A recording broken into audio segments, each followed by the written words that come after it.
Jesus' idea of greatness. In the 23rd chapter of Matthew, Jesus makes a very plain distinction between true and false greatness, and also points out the one great danger to all who wish to become great, the most insidious of temptations, which all must avoid and fight unceasingly who desire to really climb in the world. Speaking to the multitude and to his disciples, he bids them beware of adopting the principle of the Pharisees. He points out that while the Pharisees are just and righteous men, honorable judges, true lawgivers, and upright in their dealings with men, they love the uppermost seats at feasts, and greetings in the marketplace, and to be called Master, Master.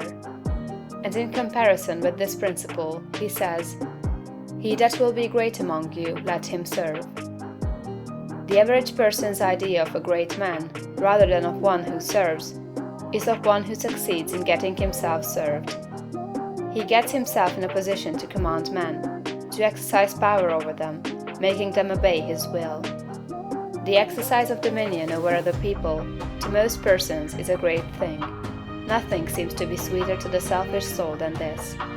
You will always find every selfish and undeveloped person trying to domineer over others, to exercise control over other men.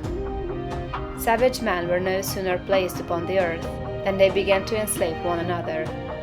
For ages, the struggle in war, diplomacy, politics, and government has been aimed at the securing of control over other men. Kings and princes have drenched the soil of the earth in blood and tears in the effort to extend their dominions and their power to rule more people.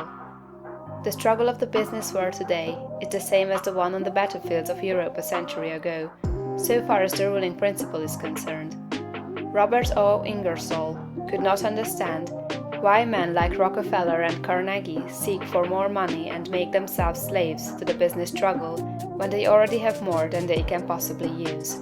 He thought it a kind of madness and illustrated it as follows.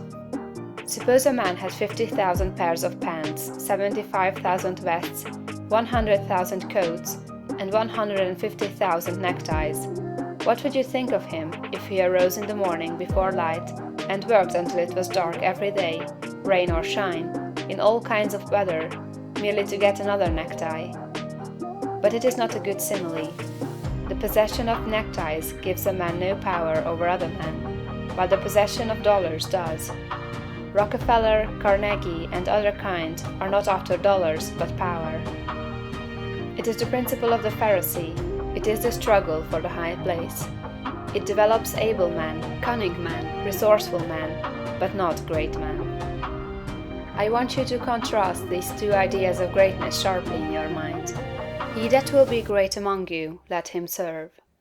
Let me stand before the average American audience and ask the name of the greatest American, and the majority will think of Abraham Lincoln. And is this not because in Lincoln, above all the other men who has served us in public life, we recognize the spirit of service? Not servility, but service. Lincoln was a great man because he knew how to be a great servant. Napoleon, able, cold, selfish, seeking the high places, was a brilliant man.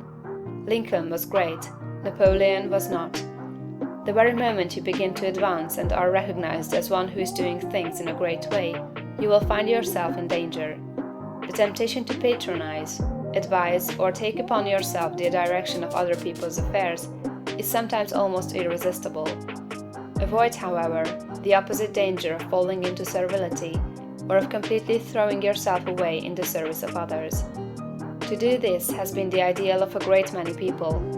The completely self-sacrificing life has been thought to be the Christ-like life, because, as I think, of a complete misconception of the character and teachings of Jesus.